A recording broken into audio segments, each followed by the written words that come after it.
오늘 레위기 23장 읽을 텐데요. 23장에는 절기들이 나옵니다. 절기는 기억하는 날들이거든요. 기념일이라고도 할 수 있겠습니다. 이미 출애굽기에 이집트에서 나오면서 하나님이 주신 3대 절기들에 대해서 본 적이 있는데요. 23장에는 이 3대 절기만 나오는 게 아니라 이스라엘 백성들이 지켜야 될 많은 절기들이 정리돼서 나옵니다.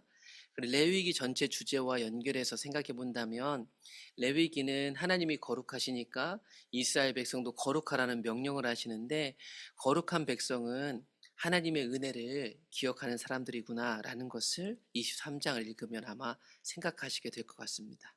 절기는 뭐 하는 날인가? 거룩하게 모이는 날이다, 이렇게 정의를 할 수 있겠습니다. 그래서 레위기 23장에서 하나님은 모세에게 말씀하시죠. 이스라엘 자손에게 전달해라. 이것이 나의 절기들이니 너희가 거룩한 모임으로 모여야 한다는 것을 공포해라. 이것은 나 여호와의 절기들이다 하면서 이제 절기들을 알려주기 시작합니다. 그 절기들에 앞서서 절기 중에 절기가 뭐냐면 매주 찾아오는 안식일도 절기라고 볼 수 있겠습니다. 그래서 3절에 엿새 동안은 일할 것이요 일곱째 날은 쉴 안식일이니 이날도 거룩하게 모여야 하는 날이다.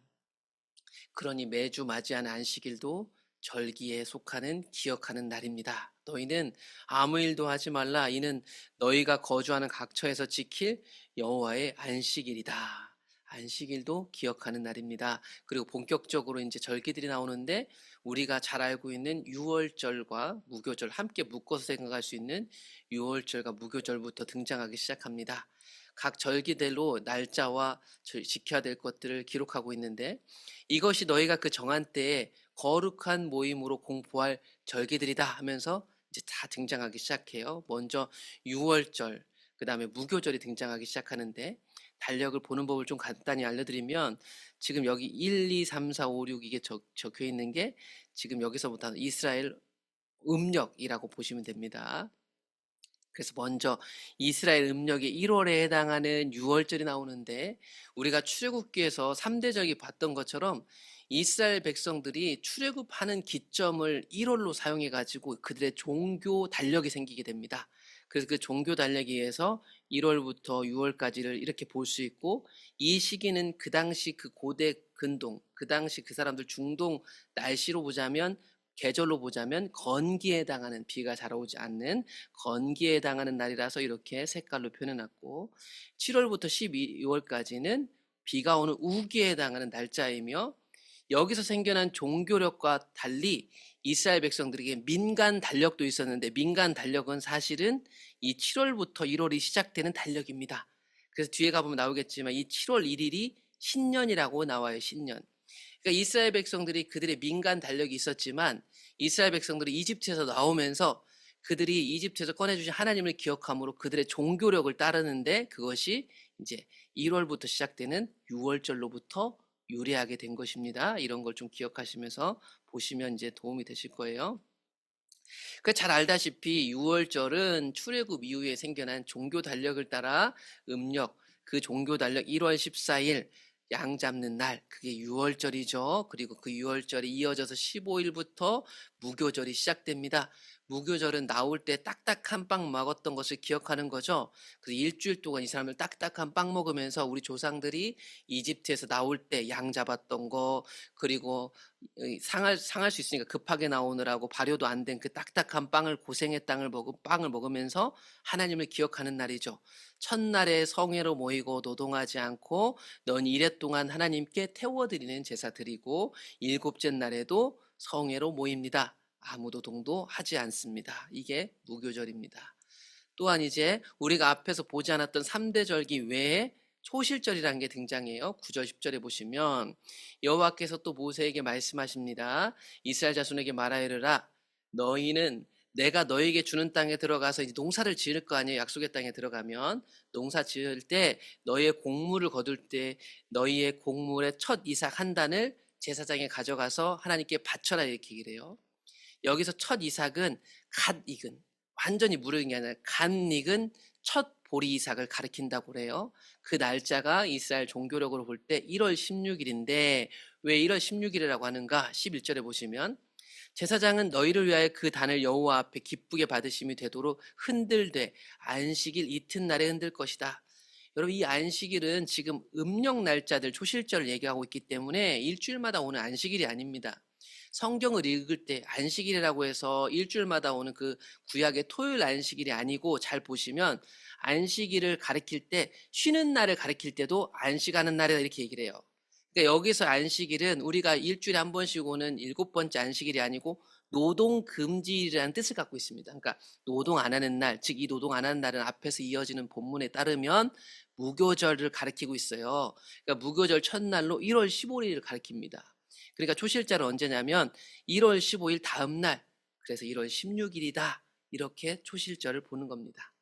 이 첫 이삭을 드리는 날을 초실절을 갖는 날 어떤 제사를 드리냐면 태워드리는 번제, 자원하여 드리는 번제, 감사제도 드리고 곡물로 드리는 소제도 드리고 그 위에 포도주를 붓는 방식으로 전제라는 방식으로 함께 제사를 드리게 됩니다. 중요한 건 이 초실절을 지키기까지는 곡식을 먹을 수 없었더라. 너희는 너희 하나님께 예물을 가져오는 그날까지, 즉 간익은 보리 결실을 가져오는 날까지는 그걸 수확해서 빵이든 볶은 곡식이든 생 이삭을 먹을 수가 없습니다. 그러므로 이들이 첫 초실절을 얻을 때, 이 모든 이 약속의 땅에서 주신 농산물은 하나님 것이다라는 것을 다시 한번 기억하는 날일 거예요. 감사하는 날일 것이고요. 그것을 지키라고 초실절을 주셨습니다. 그리고 두 번째 초실절이 등장해요. 여러분, 두 번째 초실절이란 말이 좀 익숙하지 않고요. 보통 이 두 번째 초실절을 우리는 성경 배울 때 어떻게 부르셨냐면 맥추절이다 이렇게 부르셨어요. 그리고 이 맥추절을 칠칠절이라고도 부르고, 신약 전통에 오면 이거를 오순절로도 가르쳐서 오늘날 우린 배울 때 맥추절, 칠칠절, 오순절 이렇게 배우는데, 사실은 오늘 잘 읽어보시면 이 맥추절은 두 번째 초실절이고 사실은 보리를 추수하는 절기가 아니고 이스라엘 백성들 환경에 봤을 때 밀을 추수하는 절기입니다. 그래서 15절에 보시면 이 절기에 대해 설명이 나오는데, 안식일 이튿날 곧 너희가 요제로 곡식단을 가져온 날부터 세워서, 즉 앞에 나오는 이 기준은 앞에서 봤던 첫 번째 초실절로부터 7안식일을 세라. 그러면 7안식일이면 7, 7에 49를 세라는 거예요. 그래서 이날을 칠칠절이라고도 하는 거예요. 7안식일을 수요를 채웁니다. 7안식일 이튿날까지 하여 50일을 계수하여 새로운 소제, 곡식 제사를 하나님께 드려라. 그래서 안식 이튿날까지 포함하면 50일이 되고, 구약에서는 굳이 이걸 오순절이라고 표현하지 않는데 신약에 가면 이 오순절이라고 표현하고 있고, 이 오순절에 성령이 강림하시죠. 그래서 이 날짜를 계산해 보면 두 번째 초실절은 이스라엘 종교 음력으로 3월 6일에 해당합니다. 그래서 이게 두 번째 초실절, 우리가 아는 말로는 맥추절이라고 부르는 날이에요. 이날엔 더 많은 것들을 드립니다. 너희의 처소에서 10분의 2 에바로 만든 빵 2개를 가져다가 흔들어서 하나님께 드립니다. 또 이 떡과 함께 뭘 드리냐면 어린 양 7마리, 숫소 1마리, 순양 2마리. 드리는 양이 만만치 않죠? 첫 번째 초실절보다 훨씬 많습니다. 사실 이게 더 구체적인 이 수확의 날이기도 하기 때문인 것 같아요. 그래서 많은 것들을 드리게 됩니다. 뿐만 아니라 순념소 하나로 속죄제를 드리고 1년 된 어린 순양 2마리를 화목제물로 드리게 됩니다. 제사장은 그 첫 이삭의 떡과 함께 그 2마리 어린 양을 여호와 앞에 흔들어 요제로 삼아라. 그래서 이 두 번째 초실절 맥추절을 드리게 됩니다. 이날에 너희는 너희 중에 성회를 공포하고 어떤 노동도 하지 말지며, 다 비슷하죠? 절기들이 다 비슷합니다. 그래서 이 두 번째 초실절을 지키는데 그날 기억해야 될 게 있어요. 그건 뭐냐면 너희 땅에 곡물을 뵐 때에 구석구석까지 다 베지 말고 남겨둬라. 그리고 떨어진 곡물 이삭이 있으면 그거 줍지 말아라. 왜냐하면 이걸 누구를 주기 위해서 줍지 말라고 하냐면 가난한 자, 거류민을 위해서 남겨두는 날. 그래서 두 번째 초실절, 맥추절, 칠칠절, 오순절 날에는 이렇게 앞에 규례를 지키고, 그 두 번째 초실절을 지키는 날 그들은 하나님이 가난한 자와 나그네를 돌본다는 것을 몸소 기억하여 이렇게 추수해서 바쳐야만 했습니다. 그리고 드디어 7월이 오면 그들의 민간 달력으로 볼 때 신년이 오게 되어 그날 나팔을 불라고 하셨어요. 음력 7월 1일은 민간력으로는 그들의 민간력 갖고 있었던 민간 달력으로는 신년입니다. 그래서 여호와께서 모세에게 말씀하 이르시되 이스라엘 자손에게 말하 이르라 일곱째 달 곧 그달 1일은 너희에게 쉬는 날이다. 이는 나팔을 불어 기념할 날이요 성회라. 어떤 노동도 하지 말고 여호와께 제사를 태워서 올려드려라. 그래서 보시면 여기 7월 1일에 신년이라고 다 학자들이 표현해 놓는 것입니다. 하나님은 그들의 민간력의 신년도 알고 계시고 그 신년에 하나님이 나팔을 불게 하셔서 하나님 백성들, 그들이 비록 이 땅에서 살고 있지만 하나님 백성인 것을 알도록 나팔을 불게 하신 건 아닐까. 또한 그 7월 달에는 그들의 신년 속한 그 달에는 우리가 앞에서 봤던 대속죄 제사도 있는 날입니다. 그 7월 10일에는 속죄일이니 너희는 성회를 열고 스스로 괴롭게 해서 이스라엘 백성은 다 자기도 모르게 부주 중에 쌓여있는 모든 죄 문제를 깨끗이 하는 속죄일로 지켜라. 그래서 여기 속죄일이라고 7월 10일에 있어요. 이날은 레위기 16장에서 우리가 읽은 내용입니다. 스스로 괴롭게 해서 이 아사셀로 보내는 염소도 있고 성막 가장 깊숙한 곳까지 지성소까지 피로 깨끗하게 하는 날이죠. 그것에 대해서 언급하고 있는 내용이 23장에도 등장합니다. 또한 우리가 알고 있는 초막절도 등장하는 초막절은 이스라엘 백성들이 이집트에서 나올 때 임시 텐트, 임시 거처를 만들었던 것을 기념하는 날이죠. 그게 7월에 있어요. 그래 7월 15일부터 21일까지는 초막절이다. 일주일 동안 지켜라. 그래서 초막절이 나오고 초막절을 장막절 또는 수장절이라고도 부릅니다. 초막절 규례는 첫날에 성회로 모이고 이래 동안 하나님 앞에 태워드리는 제사를 드리고 여덟째 날에도 성회로 모입니다. 거룩한 대회라. 거룩하게 모이는 큰 모임의 날입니다. 너희는 어떤 노동도 하지 말지니라. 이제 이런 절기들을 정리해 줍니다. 이것들이 하나님이 앞에서 처음 언급하신 여호와의 절기들이다. 이것을 너희는 공포하여 거룩한 모임을 가져라. 여호와께 예배를 드려라. 번제와 소제와 희생제물과 전제를 하나님 앞에 드려야 된다. 그런데 이 희생제물을 드릴 때 유념해야 될 것이 있습니다. 이 희생제물은 너희들이 평소에 드리던 안식일 혹은 너희가 평소에 드리던 제사, 서원예물 그리고 자원제물 외에 따로 드려야 되는 것들이다. 그러니까 그들은 일상에서 늘 하나님을 제사하고 예배해 왔습니다. 그런데 이 기억하는 날엔 또 다시 새롭게 따로 그것과 구분되어서 드리는 희생제물인 것입니다. 이것을 하나님께서 분명히 하고 있습니다. 번거롭잖아요. 그러니까 이 많은 것들도 하고 있는데 또다시 그 달이 겹쳐가지고 기념일이 생기면 이걸로 했다 치자 이렇게 할 수 있는 문제가 아닌 거예요. 여러분 기억이라는 건 그런 거예요.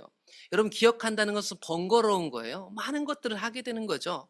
그래서 하나님은 이 희생절기를 말씀하시면서 일상에서 너희들이 늘 드리고 있는 희생과는 구분돼서 그 외에 드리는 것이다 라는 것을 분명히 하고 계십니다. 그러면서 뒷부분에 초막절을 수장절로서의 초막절을 소개합니다. 너희가 토지 소산 거두기를 마치거든 일곱째 날, 15째 날부터 이래 동안 여호와의 절기를 지켜라. 이거 날짜 보니까 초막절 날짜네요. 근데 초막절 날짜 때 토지 소산을 거두는 해인가 봐요. 그래서 거두는 그때에 그것을 저장하는 것을 기뻐하고 감사하는 마음도 이 초막절에 있는 거예요. 첫날에는 너희가 아름다운 나무 실과와 종려나무 가지와 무성한 나뭇가지와 시내버들을 취하여 너희의 하나님 여호와 앞에서 이래 동안 즐거워할 것이라. 출애굽할 때 나올 때 임시 거쳐 살았던 것을 재현하느라 초막을 짓고 사는 뜻이 초막절에 있지만 동시에 하나님이 우리에게 이 음식들, 이 토지 소산을 주셨구나라는 것을 즐거워하는 날이기도 한 것이 초막절이었더라. 그래서 수장절이라고도 부릅니다. 거둔 것을 저장하는 절기인 것이죠. 너희는 이래 동안 그때 초막에 거주합니다. 이스라엘 난자는 다 초막에 거주할지니 이는 내가 이스라엘 자손을 애굽 땅에서 이집트 땅에서 인도하는 때에 초막 임시 거처에 거주하게 한 줄을 너희 대대로 알게 함이니라. 그럼 우리 약속의 땅에 들어가면 내 집도 있고 내 밭도 있지만 이때만큼은 밖에 나와서 임시 텐트를 치고 이집트에서 나왔던 조상들을 생각하며 하나님을 기억하라. 그것이 절기를 주신 이유였습니다. 이걸 레위기하고 접목해서 본다면 레위기에서 이 기록을 통해서 하신 말씀은 거룩하라는 하나님의 명령하고 기억하는 것은 연관이 있다는 것을 생각하게 됩니다. 매주 안식일, 매년 있는 절기들 참 많죠. 이것들을 통해서 하나님은 기억하게 하셨습니다. 이스라엘의 하나님 여호와를 기억나게 하는 날입니다. 기념하는 날이죠. 여호와 하나님의 백성은 또한 어떻게 살아야 되는가를 다시 한번 생각나게 하는 날이기도 합니다. 하나님의 은혜가 기억납니다. 이집트에서 나올 때가 기억나고 그들이 그렇게 구원받았으니 이제 어떻게 살아야 될지, 어떤 방식으로 살아야 되는지 이 번거로움을 통해서 배우는 날이죠. 이 거룩하라는 명령은 그러므로 하나님의 은혜를 기억하는 것과 깊은 연관이 있습니다. 그러므로 거룩한 여러분, 오늘도 하나님의 은혜를 기억하는 날이 되셨으면 좋겠습니다. 이 새벽 하나님이 우리에게 주셨던 은혜들을 기억나게 해주셨으면 좋겠습니다.